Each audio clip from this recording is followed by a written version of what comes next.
Hey guys, thanks for joining us today. I have Matt here from Panasonic. What did you bring for us to look at today? Yeah, so we brought the S5 Mark II, a couple of different lenses. This is our 24 to 70 millimeter f2.8 constant aperture lens. And then I also brought a 50 millimeter. This is kind of an interesting lens because we make a whole series of these, and they all look exactly the same. They're the same size, same weight. Really good for use on gimbals because you can change them and you don't have to rebalance your gimbal every time you change a lens. Yeah, that's pretty cool. So what is this new camera good for? All right, so the S5 II is a hybrid camera. That's kind of what the industry has called these new mirrorless cameras. It's equally at home as a photo camera as it would be a video camera for both recreational as well as professional use. So when we build a camera for this level of product, we always pack in a few extra photo features, sort of expand people's creativity. So this camera includes a couple of things that a lot of others don't. It includes something called our high resolution shot mode. I think this is an awesome feature because it'll actually move the sensor 8 times. Wow. It captures 8 different images and it stitches them all together. So it takes a 24 megapixel sensor and turns it into a 96 megapixel photo. So landscape photographers, you're going to love that, especially like cityscapes. It's amazing for that stuff. The other thing we do is something called live view composite. Do you enjoy doing like long exposure photography or like light painting and light trails? One of the challenges with that is that it is not immediately apparent what the result is until after you've finished the exposure. And so all of a sudden you look at the back of the camera and you have a paper plate in a snowstorm because you were overexposed. And so you miss a lot of opportunities. Sure. Live view composite allows you to use shorter shutters, and then it stitches it all together and it creates that long exposure experience. And you can see it actually building on the back of the screen in real time. So for long exposure photography, like, night cityscapes and things like that, this is the absolute easiest camera to use for that sort of product. That's pretty cool. Yeah. Awesome. So it's good for long exposures, huh? Exactly. And then obviously the usual photo things, it can do up to 30 frames per second burst shooting in RAW. So you've got a tremendous sports camera for sports photography. I just used it for my daughter's volleyball again this past weekend. Got great results from it. And then on the video side, the camera can do video at up to 6K. But we do it in a couple of different ways. You can either do it in the traditional television aspect ratio, which is like 16 by 9 or cinema 17 by 9. For those of you, that means it's 17 inches wide by 9 inches tall. That's its ratio. We call it an open gate capture, which means the photographic sensor is 3:2 ratio. We just use the entire sensor and give you that in 6K at up to 30 frames per second. And this is awesome for like the stuff you do, which is social media. So I'm sure you've run into a situation where you want to deliver something to YouTube. It's in a wider aspect ratio. And then you want to put like a reel, or you want to do something on TikTok, and that's going to be a 9 by 16 vertical. So instead of having to shoot it twice, where I have to shoot it once horizontally and then another time vertically, right, I just come back just slightly. I shoot it in open gate, and I have more region above and below the head that I can use for that 9 by 16 crop, while I also do a 16 by 9 crop. So that's just one of my favorite features for video. There's a ton of other video features in the camera as well. That's huge. That's great for content creators. Yeah, absolutely. And bloggers too. Well, and even for professional cinema. So for professional cinema, these cameras are often used as like a crash camera or a C-cam, because it's much better to risk a $2,000 camera than like a $100,000 cinema camera. So true. Usually open gate becomes very useful for those applications because they're just kind of sticking to the side of a car and they want to reframe it later. And that gives you the ability to do that with the camera. So why should someone buy this one over the S5 4K? So the original S5 is first off, it's a tremendous value. It sells for several $100s less than this camera. So there's going to be a price difference. I think the number one reason to go to the S5 II would ultimately be the autofocus system. Panasonic had historically used contrast-based autofocus systems. This is the first one we've used, which is a phase differential autofocus, or what we call our phase hybrid autofocus system. So we're really taking the best parts of the autofocus from the original S5, and then we are adding phase to the system. So we get really one of the best autofocus systems in the industry. Panasonic for video autofocus was always sort of behind the rest of the market in terms of the perception. So a lot of cinematographers liked our products because they don't use autofocus. They do everything manual. Yeah. But YouTubers and vloggers were a little scared to use our products because they rely on autofocus so much. So this now gives you that autofocus confidence that you would have in a phase differential autofocus system. But you get all of the Panasonic video things that we have been well known for. So I mentioned open gate earlier, which is unique to this camera. The S5 doesn't get that.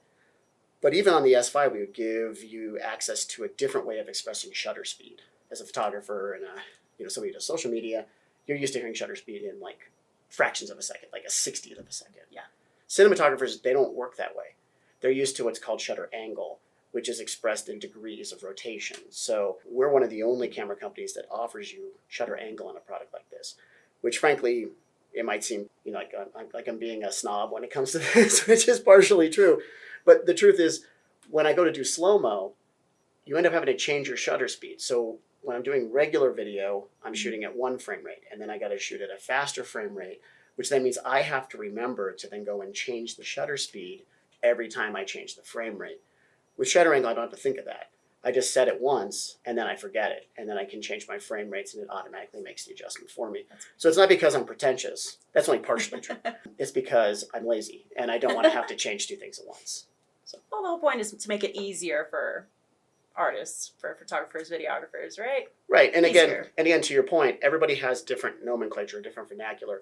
90% of the people who are going to watch this, they're going to be used to a term called ISO for what we call gain or sensitivity, and they're going to be used to shutter speed, which is the speed that the shutter opens and closes. But people who shoot video cameras, they've never heard of ISO. Yeah. They're used to the term gain. And so the camera can switch. You can, instead of using the term ISO, you can use the term gain. And so we use a lot of those things. Like photographers are used to using, it's called a histogram, right? So you have this little guide and it tells you when you've overexposed, right? Yes. But it doesn't tell you what you overexposed. It just tells you something's overexposed. We give you a waveform monitor, which is a video tool, that not only tells you that you've overexposed something, but it actually shows you where in the frame it's overexposed. So you know where to look and then either attenuate that light or determine if that's going to affect the image. We give you tools for white balance. You're shooting 3 different cameras right now. I'm giving away a lot of secrets behind the scenes, by the way. So we're shooting 3 different cameras, and one of the problems you can run into in a post-edit, if that camera's white balance is different than that camera, is different than that camera, all of a sudden our flesh tones change as you switch from camera to camera. We give you something called a vector scope and a waveform monitor. Vector scope literally allows me to put a gray card up, and then I can perfectly tune all 3 cameras so they have perfect white balance. These are all tools that professional video cameras are expected to have. We include those tools in both the S5 and the S5 II. That's awesome. So what type of photography or videography would this camera be good for? Yeah, so, it's probably easier for me to say the photographers that would probably be least satisfied with the camera, because I think it covers a very broad cross-section of photo uses. I think if somebody is a serious sports photographer who's doing, lots of high-speed burst photography, this may not be the best solution for that person. Now, if we're talking about recreational sports photography or kids' sports photography, this is going to be more than adequate for that. So I think it's probably easier just to eliminate that and say this is probably not what we're going to be excellent at. But for social media content creation, for landscape, for cityscape, for street photography, this camera is exceptional for those things. One of the reasons I think it's so exceptional in all of those other categories is because the in-body image stabilization system. So look, everybody's got one, and every manufacturer is going to tell you that theirs is the best. So there's a little joke we have in the industry. How can you tell any manufacturer's lying to you? Because my lips are moving. I would urge you to go and look at the reviews that are out there on this camera's in-body image stabilization, and you'll find that it is widely considered the best, not only for video, but for photography. And this means that I can handhold this camera in more instances where I would normally have to use a tripod. And so again, for those long exposure photos, for those landscapes at dusk, I'm not going to have to drag out a tripod to get those shots. And so I think for the vast majority of photography types, this camera is probably the best photo camera that they can get. I guess if people need more resolution, like if they're doing billboards, it's nice to have higher than 24 megapixels, but at the same time, you're sacrificing some low light sensitivity. It's not going to be quite as good in low light when you add those megapixels. For anybody who's doing a hybrid workflow, if they find themselves moving more and more into video, I think this camera is ideal for them. There's things that you don't find out about a camera oftentimes until you've had to use it. For example, I had to record my daughter's volleyball game because the coach's iPad wasn't working. They all do it on an iPad because they're lazy. They don't want to have to do an edit.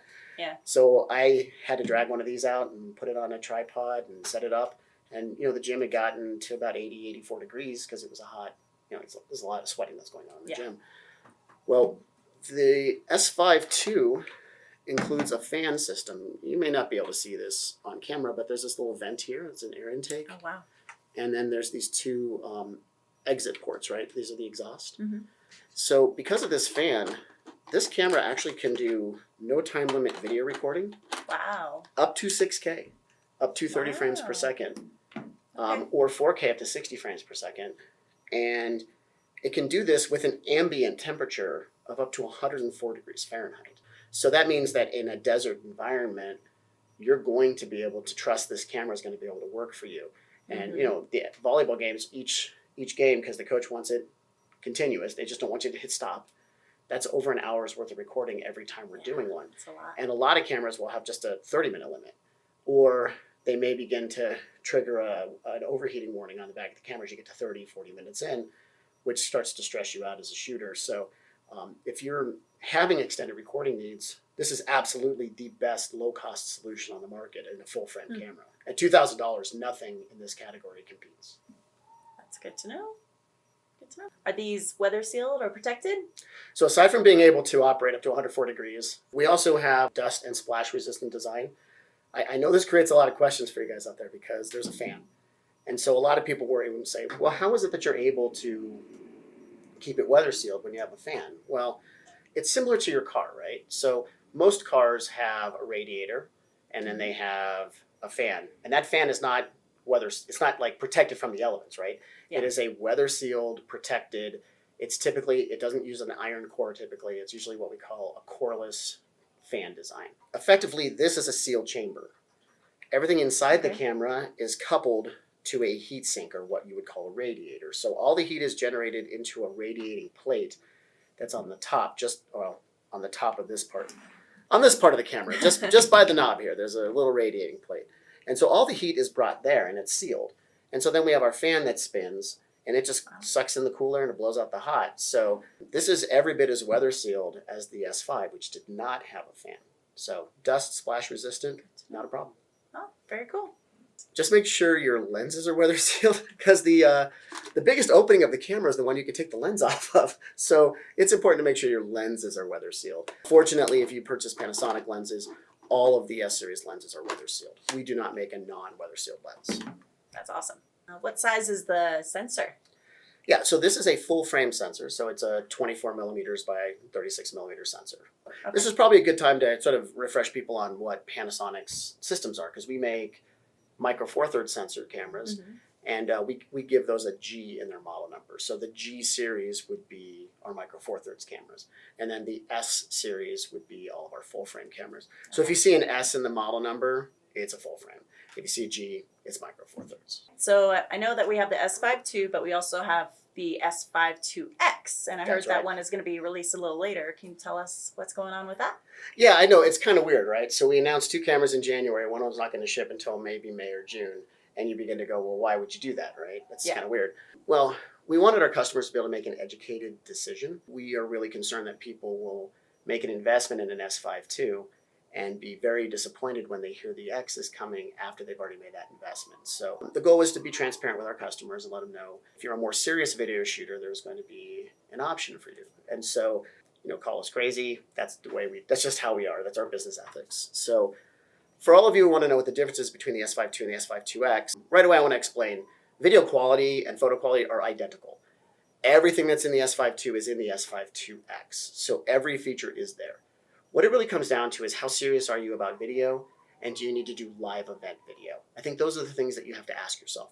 So initially when the S5 IIX ships, it will have the following additional features that will be activated. Number one, we give you a full-size HDMI port on both the S5 II and the IIX. When you purchase the X, the HDMI port will have availability of raw video over HDMI. So if I want to use an external recorder and record raw video, which gives you more latitude in post-production, the X will give that to you in the price of the product. Wow. That camera will sell for $200 more than the S5 II. So the S5 II, you'll be able to add that by unlocking it with our SFU2 unlock. And that's a $200 purchase if you want to add RAW to this camera. So you can see it's probably just better to wait for the 2X if you need RAW. The second thing that we'll be doing, we have a USB-C port. And aside from the USB-C port on these cameras being able to power them, on the X, you'll be able to actually connect an external SSD. For those of you who don't know, that's like a hard drive. You'll be able to take an external very fast solid state drive, SSD drive, Wow. and connect it to the camera. And then that gives you access to very high data rate video, which means that we're going to be giving you what are called all intra codecs. If you don't know what an all intra codec is, chances are you probably don't need it. But for people who do edits where their video timelines, they might have like 5, 6, 7, maybe 10 layers of video. The traditional video that's used that's more compressed is harder for the computer to be able to process. It takes more processing power on a computer. When we use all intra codecs, they take less processing power for the computer, which means the computer has less it has to do work-wise, which means I can have more video clips available to me in my edit. So this will give you access to all intra codecs, and the X will be able to do those internally at up to 600 megabits. That's just an SD card limitation. Or we can go external and we can do what's called ProRes video, which is an all intra codec. ProRes is an Apple technology. That's their video codec. It's also considered the industry standard. So the vast majority of post-production facilities, they want ProRes video or better because it's just easier for their workflows. So we give you that ability to be able to record that to an external SSD. The side benefit also is that SSDs are a fraction of the price of like CF Express cards or SD cards. So a 2 terabyte SSD probably cost you a quarter, maybe half the price. So it's a nice way to get some cost savings for longer recording times as well. So aside from those differences, the USB-C port on the X will be able to do, and the Wi-Fi in that camera, will be able to do some really cool live streaming capabilities. So number one, our cameras can work with our Lumix Tether app. And a lot of camera companies offer these Tether apps, but they're usually very photography focused. So, if I'm in a studio and I take a picture, I can show my client the photo and it immediately goes in and it's stored on a shared drive, right? In the computer, or it's a watch folder so that your photo editing software can see it quickly. That's a great feature and we can do that. Our software, that was what it was designed for.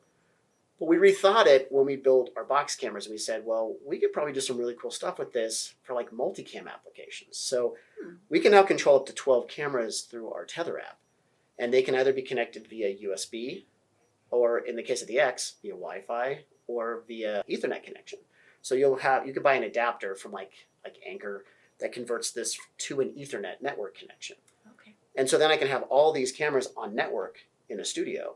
And I can literally see all 12 of them on a 12-up screen in our software.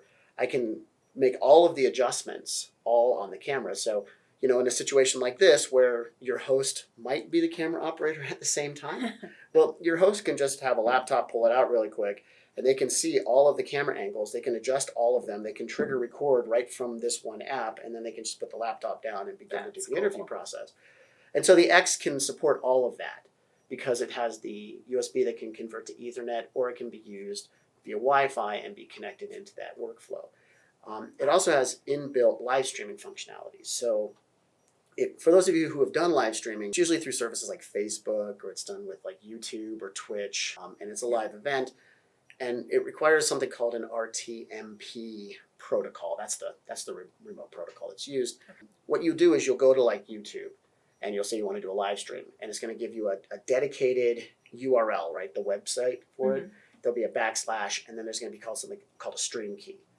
Well, we can put that into the camera and store it here, and then connect this either wired or wirelessly to a network, and then we can trigger that live stream right from the camera. So I don't have to have a computer in line at all. The camera can be my live streaming computer, all inbuilt in one device, which makes it a very, very convenient tool for live streaming applications, or for cloud-based editing, which is something that's becoming popular now. You have like a house of worship or a business that might contract with an expert for video switching. Well, that expert lives in another country or another part of the city, and they don't want to pay them to come on site. So what will happen is that expert will take 3 or 4 cameras, RTMP streamed out. They go up to a cloud-based editor, and then that person just makes the camera switching from another state someplace. Wow. And so all of that's possible to do with the X model. And so what I would say is that if you have no interest in live streaming, if you're not planning on doing a project for like a major motion picture studio, if you're not doing hours and hours of continuous recording time, you're probably going to be perfectly fine with the S5 II. But if you fit into the category, or you are going to aspirationally want to be in one of those categories, the X is probably worth the extra $200. Now there is one more difference, and this is where I'll have to get B-roll for this. This is where we cut to an industry term called B-roll, which I'm sure all of you already knew. The camera is an all black cosmetic. So the Lumix logo is all blacked out. All of the red accents, they're now black. It's more of a matted finish. Even little details like the logos that are on the top, instead of them being this like more bright white contrast, they're going to be more of a gray. And to make them more visible, that was actually one of the problems you ran into, is that they're not very visible when they're painted on this dark gray. They're actually laser etched so that they're embedded in, they're kind of embossed into the dials. So it has a bit more of a premium feel. So you're getting a cosmetic difference as well. So even if you're not going to use any of those other features, you may just want it to have the all black chassis. So that's another reason. Okay, good to know. Okay. Cool. So when is the S5 II coming out? So the S5 II is out now. The X, we're hoping will be sometime, late May, early June. It's hard for us to tell. Unfortunately, we don't get to control shipping and freight companies. But assuming everything stays on track with the freight companies, because we're on time with our development, you should have them in hand by June. And then one thing I want to point out is that while the S5 II ships very complete, we already had a firmware update planned for it. And so right around the time of the shipment of the X, when it gets that live view composite feature and it gets that HDMI capability, that's about the time you can expect a firmware update that'll add that live view composite feature to the S5 II, which doesn't ship with it. You'll have to add it in firmware later. That's where access to the raw capabilities over USB will come if you pay for the unlock code. And I'm sure that our engineers have some other stuff planned that they haven't told us for some firmware updates as well. And always keep an eye, if you end up investing in Panasonic Lumix products, I would say that of the camera manufacturers, we're the ones who tinker with our software the most. So if you like the camera today, you can count on us to make you love the camera in the future, because we are always working on enhancements and improvements. While other companies decide that they want to design a couple of software-based features and then discontinue a camera and make you purchase a new one, we'd rather just have you be happy with your camera for a longer period of time. We think it's more environmentally friendly to do this. So we do a lot of firmware updates to make you love your camera for an even longer period of time. Awesome. Cool. Okay. All right. Well, thank you so much for coming in and showing us this beautiful camera. Excited to see. And thank you for having me. I appreciate it. Of course. Awesome. Intact. Bye, guys.